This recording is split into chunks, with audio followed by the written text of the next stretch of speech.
मेरा शेर, मेरा शहजादा, मेरा बादशाह, आज इसकी वजारत का माशाल्लाह से पहला दिन है। बैठो बैठो। बादशाह, ये वजारत के पेचो खम तो तुम समझते ही रहोगे, लेकिन याद रखना, अगर खानदान का कोई भी फर्द तुम्हारे पास काम लेकर आया ना, तो उसे फौकियत देनी है। नहीं बाबा, मैं हलफ उठा चुका हूँ कि मैं अपने किसी भी रिश्तेदार को फौकियत नहीं दूंगा। ये सरकारी हल्फ महज दिखावा होते हैं। इन हल्फ पे कभी किसी को अमल करते हुए देखा है तुमने?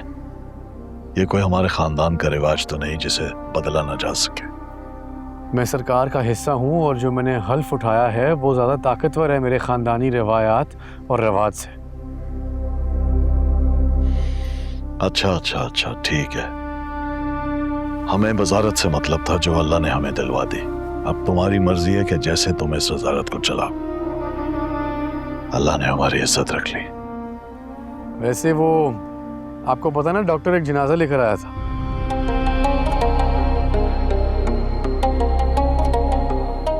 जनाजा? किसका जनाजा? पता नहीं, कोई मरीज था, उसका जनाजा लाया था और अब उसकी बेटी के साथ है वो। कहीं उसे गुलाम ने नाम तो नहीं बता दिया? मैं भी कितना बेवकूफ हूँ, गुलाम को मना करना चाहिए था उसका नाम बताने से। अगर उसे नाम पता चल गया, ये वहां तक पहुंच जाएगा।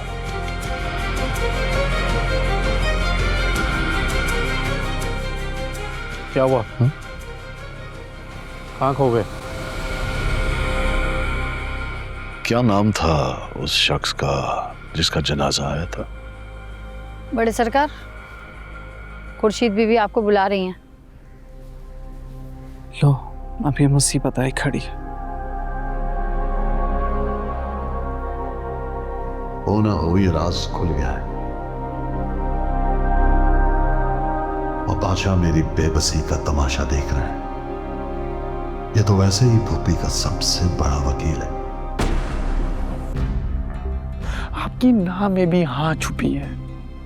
एक जरा सा भी अक्लमंद इंसान ये बात का अंदाजा लगा सकता है कि अम्मा पप्पो के यहाँ बेटी हुई थी, और अगर नहीं हुई थी तो आपको ये राज खुलने का डर क्यों है? नहीं हुई थी बेटी, मुर्दा बेटा पैदा हुआ था। क्यों नहीं समझ रहे? तो फिर बाबा से किस चीज का डर है आपको? अगर मुंह से झूठ निकल ही आया तो मुझसे तो सच बोल ले अम्मा।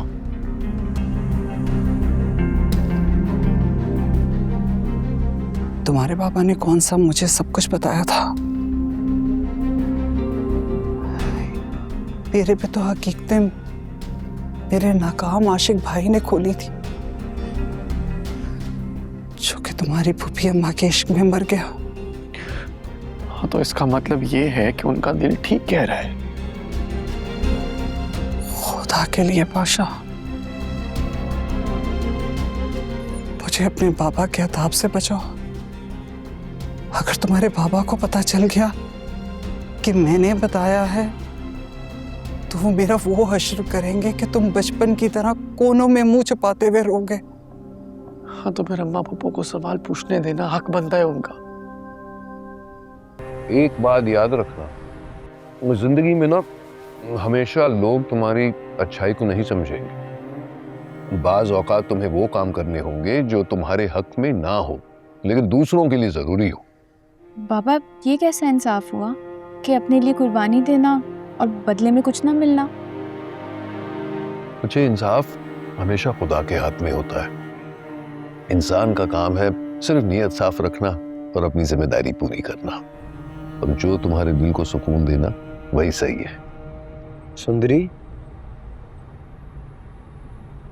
अगर तुम बुरा ना मानो तो एक बात कहूं? जी। गाड़ी में बहुत खामोशी है और मैं भी काफी देर से, मेरा मतलब है, थका हुआ हूँ, नींद के झोंके आ रहे हैं। तो ये ना हो खुदा ना खास्ता कोई हादसा हो जाए। अगर तुम बुरा ना मानो तो मैं गाड़ी में हल्की सी आवाज में एफएम चला लूं, जरा आंख खुली रहेगी। गाड़ी आपकी है तो मर्जी भी आपकी है। नहीं, वो कहते हैं ना कि शोक के माहौल में ऐसे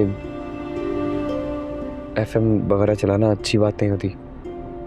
सफ़र की कैफियत में जो हालात कह रहे हैं वो ही करना चाहिए।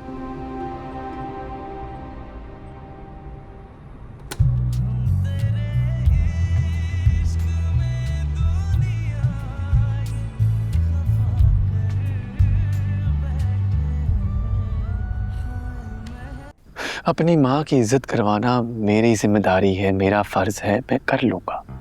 तुम्हारे पापा क़यामत ले आएंगे। यार तो मैं टाल दूंगा क़यामत। कैसे? वो मेरा मसला है अम्मा,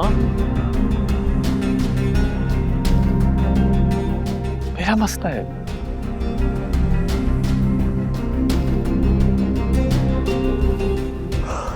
प्लीज जाके सो जाए, प्लीज।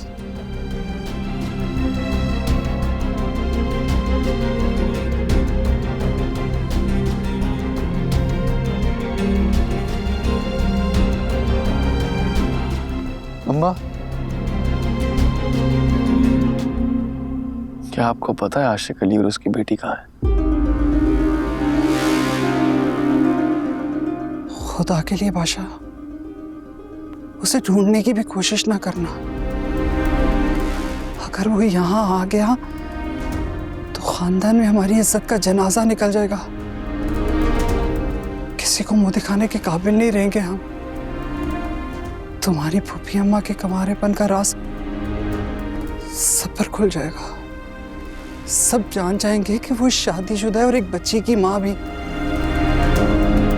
हम क्या जवाब देंगे खानदान वालों को? कहाँ जाके मुंह छुपाएंगे?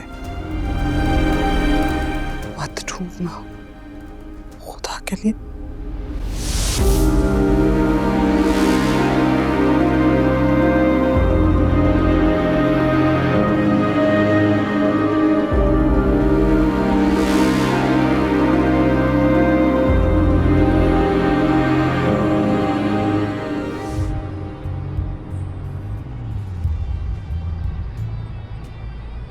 तुम रेडियो सुनती? नहीं, पापा सुनते थे खबरें। तुम्हें तुम्हारी माँ की कोई बात याद है? अम्मा की तो कोई बात याद नहीं है। वो मुझे पैदा करते ही मर गई थी। तुम्हें तुम्हारे ननिहाल वालों को भी कुछ पता नहीं है? नहीं, मेरा कोई ननिहाल नहीं है। फिर तो सच में तुम्हारा कोई रिश्तेदार नहीं है? कोई सहेली वगैरह? सहेलियां तो बहुत हैं, लेकिन वो पिछले गांव में रह गई। हम अभी कुछ दिन पहले ही शिफ्ट हुए हैं यहाँ, लेकिन हमारे पड़ोसी ना बहुत अच्छे हैं। चल। अभी कुछ दिन तो मैं इनके आश्रय पर ही रह लूँगी। तुम्हारे बाबा गवर्नमेंट जॉब करते थे ना? जी। चलो अच्छी बात है, उनकी पीएफ निकलवा लेना, इंशाल्लाह गुजारा हो जाएगा। हमारे जो मालिक मकान है ना, चाचा जमान, वो बहुत अच्छे आदमी हैं और वो बाबा के भी दोस्त थे। वो ज़रूर मेरी मदद करेंगे। चलो अच्छा है।